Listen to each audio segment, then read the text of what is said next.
आताची सर्वात मोठी बातमी येते बीडमधून। सरपंच हत्या प्रकरणी सीआयडीच्या हाती मोठे पुरावे लागलेत। गुन्ह्यात वापरलेले 2 मोबाईल सीआयडीच्या हाती लागलेत। स्कॉर्पिओ गाडीमध्ये 2 मोबाईल आढळले असून सरपंचाला मारहाण करतानाचा व्हिडिओ याच मोबाईलमध्ये असल्याची माहिती मिळते। त्याचप्रमाणे बड्या नेत्यालाही याच मोबाईलमधून फोन केल्याची माहिती सूत्रांनी दिली आहे। यामुळे बडे मासे आता हाती लागण्याची शक्यता आहे। दररोज चौकशी केली जात असून आतापर्यंत 100 जणांकडून या प्रकरणाविषयी माहिती मिळाली आहे।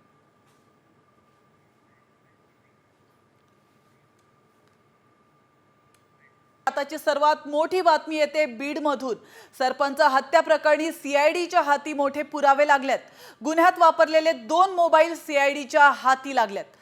स्कॉर्पिओ गाडीमध्ये 2 मोबाईल आढळले असून सरपंचाला मारहाण करतानाचा व्हिडिओ याच मोबाईलमध्ये असल्याची माहिती मिळते।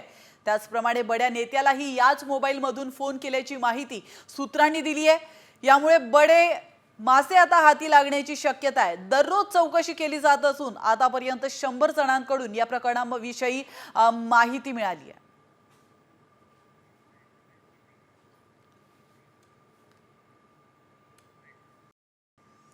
तर सरपंच संतोष देशमुख हत्या प्रकरणामध्ये अंजली दमानिया यांनी पुन्हा एकदा ट्विट केलंय।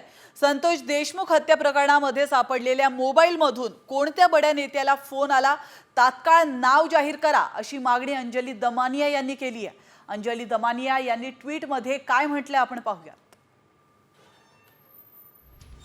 तर सीआयडीला स्कॉर्पिओ गाडीमध्ये 2 मोबाईल मिळाले, त्याचा डेटा रिकव्हर करण्यात येतोय आणि त्यात देशमुखांना मारहाणीचे व्हिडिओ आहेत असं अंजली दमानिया यांनी म्हटलंय। तर एका बड्या नेत्याला फोन गेला हे देखील आहे।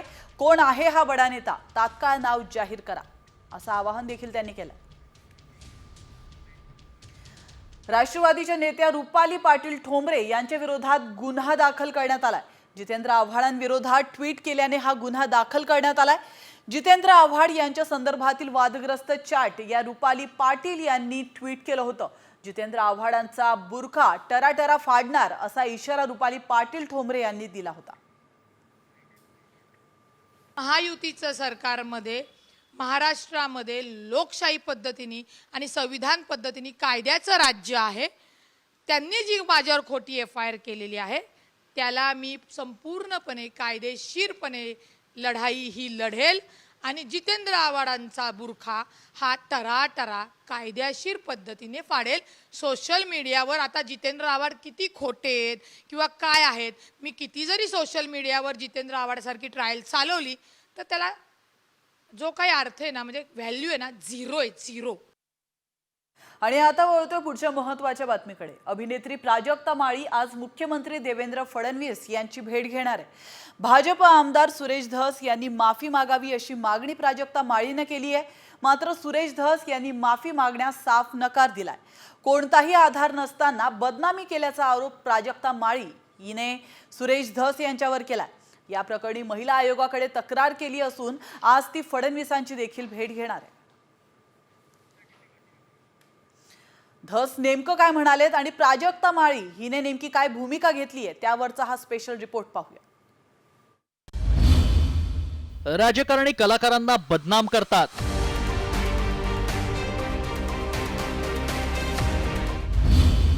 सुरेश धस यांनी माफी मागावी। त्यांनी तितक्याच विनम्रतेने माझी जाहीर माफी मागावी। धसांचा टोला, प्राजक्ता माळीचं उत्तर। त्यांच्या डेट्स कशा कशा पद्धतीने मिळतात, काय होतात, प्राजक्ता ताई सुद्धा आमच्या इथं येतात। बीडच्या सरपंच संतोष देशमुख हत्या प्रकरण चांगलंच तापलंय। त्यातच भाजप आमदार सुरेश धस यांनी धनंजय मुंडेंवर नाव न घेता निशाणा साधतानाच प्राजक्ता माळीचं नाव घेतलं। एवढंच नाही तर प्राजक्ता माळी यांचा जवळचा पत्ता परळी पॅटर्न असा उल्लेख धस यांनी केला। त्यावरून अभिनेत्री प्राजक्ता माळी चांगलीच आक्रमक झाली आहे। तर प्राजक्ता माळीनं धस यांनी माफी मागावी अशी मागणी केली आहे। प्राजक्ता ताई सुद्धा आमच्या इथं येतात। त्या पण आलत्या का इथं? हा, तर याच्यासाठी जर अतिशय जवळचा पत्ता तुम्हाला सापडायचा असेल तर तो आमच्या परळी पॅटर्न जो आहे, परळीचा हाही एक पॅटर्न आहे। हे वागणं महाराष्ट्रातल्या राजकारण्यांना शोभत नाही. ही अतिशय निंदनीय बाब आहे. आणि म्हणूनच ज्या कुत्सितपणे त्यांनी टिप्पणी केली आहे आणि हशा पिकवलाय, प्रसार माध्यमांसमोर कसं बोलावं, काय बोलावं याचं ज्यांना भान नाहीये त्यांना मी विनंती करते की त्यांनी तितक्याच विनम्रतेनं माझी जाहीर माफी मागावी. सुरेश धस यांनी प्राजक्ता माळी, रश्मिका मंदाना, सपना चौधरी या महिला कलाकारांबद्दल कुत्सित भाष्य केलंय. त्यामुळे आपण महिला आयोगात तक्रार दाखल केली असल्याचंही प्राजक्ता माळीनं म्हटलंय. तर मुख्यमंत्र्यांची भेट घेऊन कारवाईची विनंती करणार असल्याचा इशारा प्राजक्ता माळीनं दिलाय. दरम्यान प्राजक्ता माळीनं धस यांच्या वक्तव्याचा निषेध केला, तर दुसरीकडे प्राजक्ता माळीनं निषेध केल्यानं आपण त्यांचा हास्यजत्रा कार्यक्रम न पाहून त्यांचा निषेध करणार असल्याचा टोला धस यांनी लगावलाय. बीड जिल्ह्यातील माननीय आमदार श्री सुरेश धस यांनी काल प्रसार माध्यमांशी बोलताना जी काही टिप्पणी केली त्या संदर्भात तीव्र निषेध व्यक्त करण्यासाठी आज मी तुम्हा सगळ्यांसमोर आलेली आहे. मी फक्त त्यांचा महाराष्ट्राची हास्य जत्रा का काय तो कार्यक्रम पाहत असतो, तेवढ्यापुरतं. जर त्यांनी माझा निषेध केला असेल तर मी त्यांचा निषेध म्हणून हास्य जत्रा बघायचं बंद करतो. राजकीय व्यक्तींकडून अनेकदा राजकीय शस्त्र म्हणून महिलांचा वापर केला जातो. त्यात अनेकदा महिलांवर चिखलफेक केली जाते. त्यामुळे महिलांवर चिखलफेक रोखण्यासाठी महिला आयोगासह सरकारनंही आपल्या आमदारांना आणि नेत्यांना तंबी द्यायला हवी. तरच महिलांचा सन्मान कायम राखला जाईल. ब्युरो रिपोर्ट, साम टीव्ही. तर राजकीय वादात अभिनेत्रीचं नाव जोडणं सुरेश धसांना शोभत नाही, असे खडेबोल उच्च आणि तंत्र शिक्षण मंत्री चंद्रकांत पाटलांनी सुनावल्यात. तर छत्रपती शिवाजी महाराजांनी स्त्रीचं चारित्र्य, तिच्यावर शिंतोडे उडू नये याची नेहमीच काळजी घेतली. सुरेशजी माझे मित्र आहेत, मी त्यांना फोन करून सांगणार आहे. मी 2 दिवस गुजरातमध्ये प्रवास होतो, ट्राय केला, लागला नाही. आज मी बोलणार आहे. महिलेची एका अर्थाने नाचक्की होईल, बदनामी होईल असं आपण काही बोलता कामा नये. पार्टीचे एक आमदार असूनही तुम्ही हे करतात, तर ह्याबद्दल 2 मतं आहेत. किंवा पार्टीचे तुम्ही कार्यकर्ते आहात तर पार्टीमध्ये बोला, तर ते काही त्यांनी करू नये अशी मी त्यांना विनंती करणार. तर दुसरीकडे गौतमी पाटील हिने देखील अभिनेत्री प्राजक्ता माळीच्या भूमिकेचं समर्थन केलंय. कलाकारांचं कुणासोबत नाव जोडून बदनामी करणं चुकीचं असल्याचं गौतमीनं म्हटलंय. साम टीव्हीशी एक्सक्लुझिव्ह संवाद साधताना गौतमीनं ही भूमिका मांडली आहे.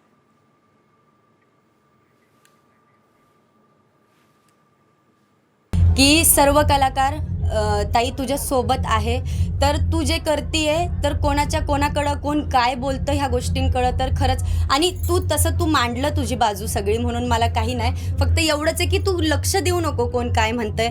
बऱ्याच गोष्टी मलाही ट्रोल केल्या गेल्यात, असं नाही, पण लक्ष नाही दिलं तर बरं आहे. आणि मी एक म्हणते की आम्ही कलाकार आहोत, आम्ही प्रत्येक गावोगावी जातो, आम्ही आमची कला सादर करतो. तर मला हे कळतं की तुम्ही कोणासोबतही नाव जोडू नका विनाकारण, म्हणजे एखाद्याला बदनाम नका करू विनाकारण. आणि आता एक महत्त्वाची बातमी समोर येते धाराशिव मधून. धाराशिव जिल्ह्यातील मेसाई जवळगा गावचे सरपंच नामदेव निकम यांच्यावर झालेल्या हल्ल्याच्या निषेधार्थ ग्रामस्थ चांगलेच आक्रमक झालेत. सरपंच नामदेव निकम यांच्यासह ग्रामस्थांनी पाण्याच्या टाकीवर चढून शोले स्टाईल आंदोलन केलंय. नामदेव निकम यांच्यावर गुरुवारी रात्री प्राणघातक हल्ला झाल्याचं आपण पाहिलंय. पवन चक्की प्रकरणातून निकम यांच्यावर हल्ला झाल्याचा संशय व्यक्त केला जातोय. सरपंच निकम यांना पोलीस संरक्षण देण्याची मागणी गावकऱ्यांनी केली आहे.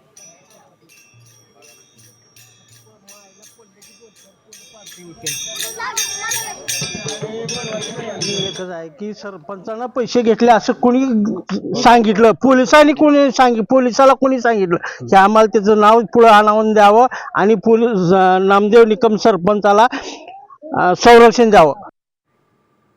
आणि आता घेऊयात बातम्यांचा वेगवान आढावा टॉप 50 न्यूज. उरण दिघोडे बस स्थानकाजवळ शवर्मा खाल्ल्यानं 5 मुलांना विषबाधा झाली आहे. दरम्यान अन्न औषध प्रशासनाने आरोग्याशी खेळणाऱ्या अशा व्यावसायिकांवर तातडीने कारवाई करावी अशी मागणी रहिवाशांकडून करण्यात येते. तुमसर तालुक्यामध्ये विषारी खाद्य खाल्ल्यानं 6 शेळ्यांचा मृत्यू झालाय. घटनेची माहिती गावात आणि तेथील पशुवैद्यकीय अधिकाऱ्यांना देण्यात आली आहे. यावेळी शेळ्यांनी शिवारातील काहीतरी विषयुक्त खाद्यपदार्थ खाल्ल्याने मृत पावल्या असल्याचा अंदाज पशुवैद्यकीय अधिकाऱ्यांनी व्यक्त केला. लाखो वारकऱ्यांचं श्रद्धास्थान असलेली इंद्रायणी नदी पुन्हा फेसाळली आहे. नदीपात्रात मैला मिश्रित सांडपाणी सोडलं जात आहे. त्याचप्रमाणे नदीकाठच्या उद्योगधंद्यांनी रसायन मिश्रित पाणी सोडल्यानं नदी पूर्णपणे फेसाळली आहे. नदीपात्रातील जलचर जीवन आणि वारकऱ्यांचं आरोग्य देखील धोक्यात आलंय. कल्याणमध्ये नागरिकांनी नराधम विशाल गवळीला प्रतिकात्मक फाशी दिली आहे. या नराधमाला लवकरात लवकर फाशी झाली पाहिजे असा संदेश देण्यासाठी पुतळ्याला फाशी लावण्यात आली आहे. बीड सरपंच हत्या प्रकरणी पुण्यामध्ये निषेध आंदोलन करण्यात आलंय. आरोपींना फाशीची शिक्षा झाली पाहिजे यासाठी हे आंदोलन करण्यात आलंय. 2024 हे वर्ष सरत आलंय तर वीकेंडच्या निमित्ताने अलिबागचे समुद्र किनारे पर्यटकांनी फुलून गेलेत.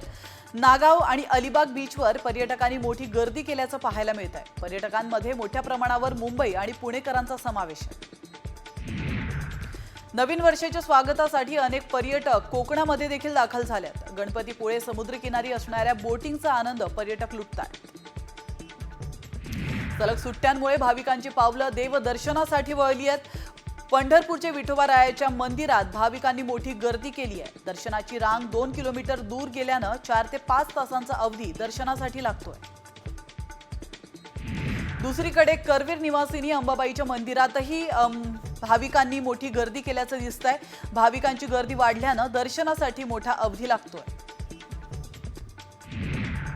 शिर्डीमध्ये साई भक्तांची मोठी गर्दी झाली आहे आणि त्यातच आज रविवार असल्याने साई मंदिरासह शिर्डीतील रस्ते भाविकांच्या गर्दीने फुलून गेलेत. साई संस्थांचं भक्त निवास खाजगी हॉटेल्स हाऊसफुल झाल्याची माहिती आहे. वर्षाच्या शेवटच्या आठवड्यात शेगावात भाविकांची गर्दी पाहायला मिळते. संत गजानन महाराज यांच्या दर्शनासाठी भाविकांनी साकडं घातलंय. वर्ष अखेर असल्यानं सुट्ट्या घेऊन भाविक देवदर्शनासाठी पोहोचलेत. जळगावमधील धरणगाव या ठिकाणी धीरेंद्र शास्त्री यांच्या कार्यक्रमात मंत्री गुलाबराव पाटील पोहोचलेत. आरतीनंतर श्री हनुमान कथेतही त्यांनी वेळ काढून उपस्थिती लावली आहे. या कार्यक्रमामध्ये भाविकांची मोठी गर्दी पाहायला मिळाली आहे. पनवेल कर्नाळा अभयारण्यामध्ये वेगवेगळ्या पक्ष्यांच्या प्रजातींचा अधिवास आहे. 2024 मध्ये 75,000 नागरिकांनी कर्नाळा पक्षी अभयारण्याला भेट दिली आहे. विशेष म्हणजे कर्नाळा किल्ला गिर्यारोहकांच्याही पसंतीस पडतोय. ट्रेकर्सची संख्याही या ठिकाणी वाढत चालली आहे. आणि आता एक महत्त्वाची बातमी बीडमधून. बीडच्या परळी तालुक्यात पुन्हा एकदा हवेमध्ये गोळीबार झालाय. या प्रकरणी 3घांवर गुन्हा दाखल करण्यात आल्याची माहिती मिळते. 2 दिवसांपूर्वीच एकावर गुन्हा नोंद करून त्याला अटक करण्यात आली होती आणि त्यानंतर परळी ग्रामीण पोलिसात आणखी 3 जणांवर गुन्हा नोंदवण्यात आलाय. हवेत गोळीबार पिस्टलसह सोशल मीडियावर फोटो अपलोड केल्याने हा गुन्हा नोंदवण्यात आलाय. यात 2 परवानाधारक तर 1 अवैध पिस्टल बाळगणाऱ्यावर कारवाई करण्यात आली.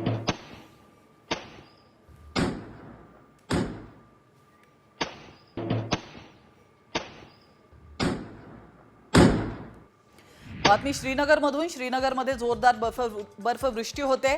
यामुळे विमानतळावर बर्फाची चादर पसरली आहे. विमानही बर्फाच्या चादरीमध्ये लपून गेली आहेत. बॉर्डर रोड्स ऑर्गनायझेशन कडून बर्फ हटवण्याचं काम युद्ध पातळीवर सुरू आहे.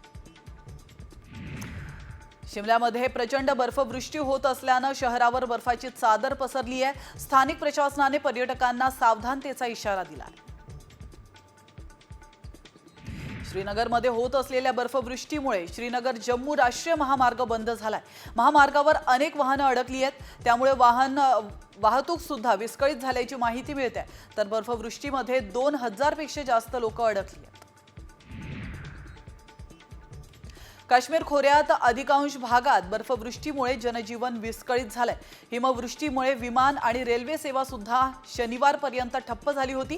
तर बर्फवृष्टी प्रचंड असल्याने जम्मू आणि श्रीनगर महामार्ग सुद्धा आता बंद झालाय.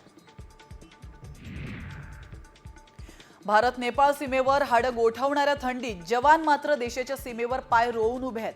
उत्तराखंडमध्ये भारत नेपाळ सीमेवर सशस्त्र सीमा बलाचे जवान देशाचं रक्षण करतायत. हातात शस्त्र घेऊन ते बर्फातून गस्त घालतायत आणि या बर्फाची खोली सैनिकांच्या गुडघ्यापर्यंत आहे. बातमी पुण्यामधून. पुण्यासह मुंबईमध्ये सीएनजीचे दर वाढलेले आहेत. अवघ्या 2 महिन्यात तिसऱ्यांदा महानगर गॅस लिमिटेडकडून दर वाढ करण्यात आली आहे. त्यामुळे आता टॅक्सी आणि रिक्षाचे भाडे वाढण्याची देखील शक्यता आहे. पुण्यात सीएनजीचे दर 1 रुपया 10 पैशांनी वाढलेत, तर मुंबईमध्ये 1 रुपयाने दरवाढ झाली आहे. नोव्हेंबर ते डिसेंबर 2 महिन्यात सीएनजीच्या दरात 3 रुपयांनी वाढ झाल्याची माहिती आहे आणि याचा फटका आता प्रवाशांना बसणार आहे.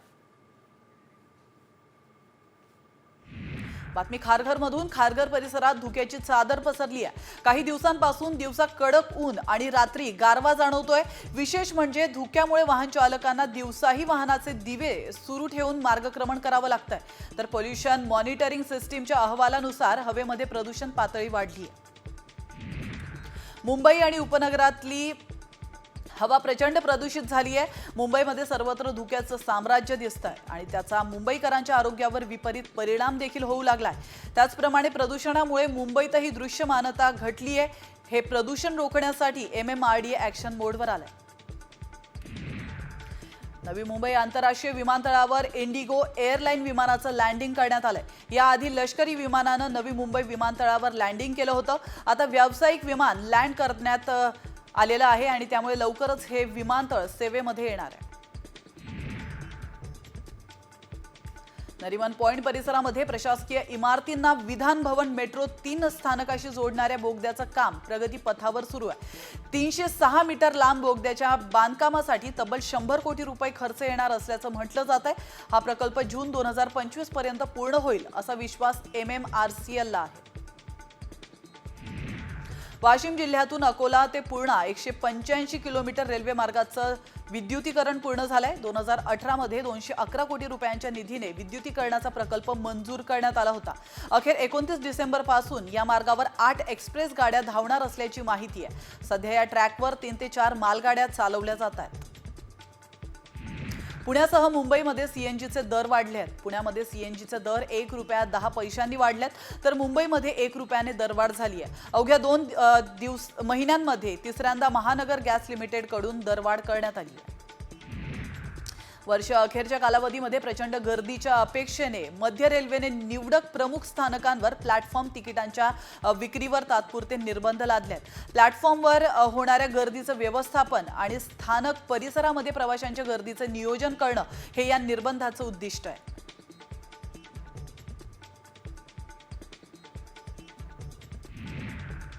आणि एक महत्त्वाची बातमी. प्रकल्पाची किंमत आणि नफा मिळताच टोल बंद झाला पाहिजे असे निर्देश सुप्रीम कोर्टाने दिलेत.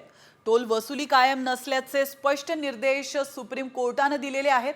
दिल्ली नोएडा फ्लायवे प्रकरणातला दावा सुप्रीम कोर्टाने फेटाळून लावलाय. उत्तर प्रदेश आणि दिल्ली सरकारने मिळून बांधा वापरा हस्तांतरित करा या तत्वावर हा फ्लायवे बांधला होता.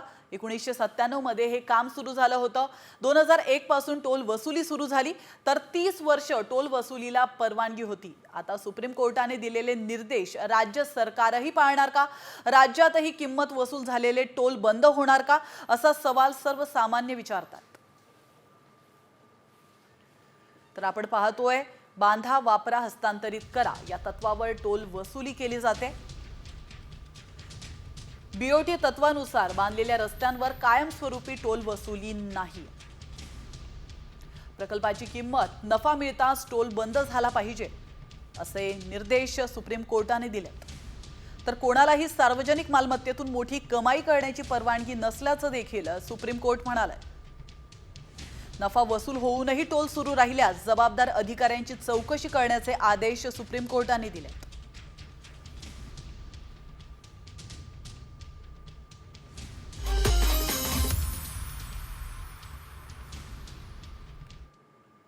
महाराष्ट्र आणि कर्नाटक राज्यातल्या लाखो भाविकांचं श्रद्धास्थान असणाऱ्या चांदीच्या जतची यल्लम्मा देवी यात्रा आता मोठ्या उत्साहामध्ये संपन्न झाली आहे.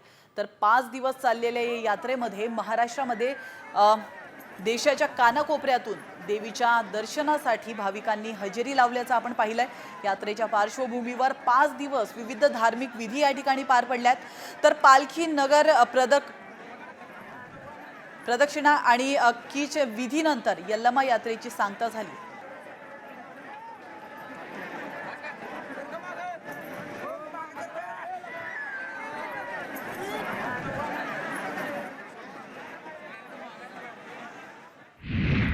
पालिकेकडून शहरातील बांधकामांना सांडपाण्यावर प्रक्रिया केलेले पाणी वापरणे बंधनकारक करण्यात आलंय. त्यासाठीचे टँकर आता नागरिकांच्या लक्षात यावेत या हेतूने सर्व टँकरला हिरवा रंग आणि एसटीपीचे पाणी असं लिहिणं बंधनकारक करण्यात आलंय. धारावी झोपडपट्टीच्या पुनर्विकासासाठी राज्य सरकार आणि अदानी समूहाच्या संयुक्त भागीदारीत DRPPL नावाची कंपनी स्थापन करण्यात आली आहे. मात्र आता अचानक या कंपनीचं नाव बदलण्यात आलंय. DRPPL ऐवजी आता या कंपनीचं नाव NMDPL करण्यात आलंय. मालमत्ता कर भरण्यासाठी 2 दिवस शिल्लक आहेत. वर्ष अखेरीपर्यंत हा कर भरा, नाहीतर कठोर दंडात्मक कारवाई केली जाईल असा इशारा मुंबई महानगरपालिकेच्या कर निर्धारण आणि संकलन विभागाने मालमत्ता धारकांना दिला. अकोल्यातील कृषी महोत्सवामध्ये कोंबडे पालनाचा स्टॉल आकर्षण ठरलेला आहे. या स्टॉलवर शेतकऱ्यांसह अकोलेकरांची गर्दी पाहायला मिळाली आहे. कोंबड्यांच्या पालनाची पोल्ट्री सुरू करून एका शेतकऱ्यानं लाखोंचा नफा मिळवलाय. त्यामुळे मार्गदर्शनासाठी या स्टॉलवर गर्दी दिसून आली आहे. जसप्रीत बुमराहने ऑस्ट्रेलियाच्या ट्रेव्हिस हेडला बाद करत टेस्टमधील 200वी विकेट काढली आहे. टेस्टमध्ये 200 पेक्षा जास्त विकेट्स घेणाऱ्या बुमराहची सरासरी ही माल्कम मार्शल, त्याचप्रमाणे जोएल गार्नर आणि कर्टली एम्ब्रोज या दिग्गज वेगवान गोलंदाजांपेक्षा देखील उजवी आहे.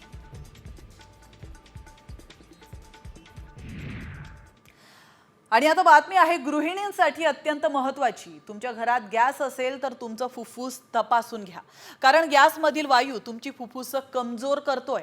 हे आम्ही का म्हणतोय यासाठी पहा हा स्पेशल रिपोर्ट. हमारे घर में जो गैस आती है सिलेंडर से या पाइप से, उससे ऐसा नहीं है कि धुआं नहीं निकलता है, लेकिन वो इनविजिबल होता है. और इसीलिए मैं अपने पेशेंट जब जाते हैं तो उनको बोलता हूँ कि आप चिमनी भी लगाओ, एग्जॉस्ट भी लगाओ. गैस ऑन करने से पहले चिमनी और एग्जॉस्ट को ऑन करो और गैस ऑफ करने के 10 मिनट तक उसको ऑन रखो. तुम्ही गॅस वापरता का? घरातील गॅस तुम्हाला आजारी पाडतोय? गॅस मधला धूर तुम्हाला दिसत नसला तरी त्याचा धोका घरातील सगळ्यांनाच असल्याचा दावा करण्यात आलाय. हे आम्ही का म्हणतोय त्यासाठी हा व्हिडिओ पुन्हा एकदा पहा. तो हमारे घर में जो गैस आती है सिलेंडर से या पाइप से, उससे ऐसा नहीं है कि धुआं नहीं निकलता है, लेकिन वो इनविजिबल होता है. गॅसमुळे गृहिणींना फुफ्फुसाचे आजार.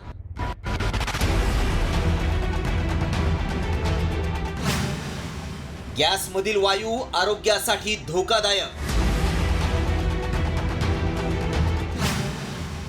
व्हायरल वीडियो मागचं सत्य काय? यदि आपने अपने गैस के इस कलर पर ध्यान नहीं दिया तो आपकी घर की महिलाओं को जल्द ही अस्थमा और सरदर्द जैसी जानलेवा बीमारी हो सकती है. भारतातील जवळपास 80% लोकांच्या घरात गॅस आहे. त्यामुळे गृहिणींसाठी ही बातमी अत्यंत महत्त्वाची आहे. गॅसच्या वायूच्या ज्वलनानं कार्बन मोनॉक्साईड तयार होतो आणि याचा गंभीर परिणाम गृहिणींच्या फुफ्फुसावर होतो. त्यामुळे आम्ही या दाव्याची पडताळणी केली. याची सत्यता जाणून घेण्यासाठी आमच्या व्हायरल सत्य टीमनं एक्सपर्टची भेट घेतली. इथे एअर आणि जे LPG आहे त्याचा जर रेशो कमी जास्त झाला तर ते प्रॉपर बर्निंग होत नाही. इफेक्टिवली काय असतं, जेव्हा हे बर्निंग होतं म्हणजे एका प्रकारे LPG आणि ऑक्सिजनचं रिॲक्शन होऊन आपल्याला कार्बन डायऑक्साईड वॉटर हे तयार होतं. पण जेव्हा एअर आणि फ्यूलचा रेशो जर प्रॉपर नाही झाला तर त्याच्यामध्ये CO हा पण फॉर्म होतो, दॅट इज कार्बन मोनॉक्साईड. तो फार डेंजर आहे. तर याला अवॉइड करण्यासाठी काय करू शकतो आपण की आपल्या याच्यामध्ये जी फ्लेम आहे ती निळ्या रंगाची राहिली पाहिजे. समजा थोडी लालसर हे झाली तर याचा अर्थ एअर फ्यूल रेशो डिस्टर्ब झाला. गॅसचा वापर योग्य पद्धतीनं केला तर त्याचा अधिक धोका नसल्याचं तज्ज्ञांनी स्पष्ट केलंय. मात्र गॅसमधील वायूच्या धुरामुळे काय गंभीर परिणाम होऊ शकतात ते देखील पाहूया. जसं त्यांनी सांगितलेलं आहे की जर तुमच्या घरात जर एक्झॉस्ट जर असेल किंवा साधा फॅन असेल किंवा चिमणी जर असेल एक्झॉस्ट चिमणी तर ती तुम्ही नक्कीच चालू करा, अगोदर चालू करा, जेणेकरून की जे मायक्रो प्रमाणामध्ये जे पोल्युशन होतं तेही आपल्याला त्याचा त्रास होणार नाही आणि तुमचे आणि आपल्या सर्वांचे फुफ्फुसं यातनं चांगले राहतील. त्यामुळं आमच्या पडताळणीत काय सत्य समोर आलं पाहूयात. हवा आणि गॅसचा रेशो व्यवस्थित असायला हवा, नाहीतर गॅसमधून कार्बन मोनॉक्साईड तयार होतो. कार्बन मोनॉक्साईड शरीरासाठी घातक असतो. गॅस जळताना फिल्म निळ्या रंगाची असावी. लालसर किंवा पिवळा रंग दिसल्यास वायू घातक आहे. गॅस सुरू असताना घराच्या खिडक्या उघड्या ठेवाव्यात. घातक वायू आपल्याला दिसत नाही, मात्र गॅसच्या धुरामुळे श्वसनाचा त्रास वाढतो. त्यामुळे गॅस सुरू करायच्या आधी आणि नंतर 10 मिनिटं एक्झॉस्ट फॅन लावावा. गॅस सुरू असताना घराच्या खिडक्या उघड्या ठेवा. आमच्या पडताळणीत गॅसमुळे गृहिणींना फुफ्फुसाचे आजार वाढत असल्याचा दावा सत्य ठरलाय. रिपोर्ट साम टीव्ही न्यूज.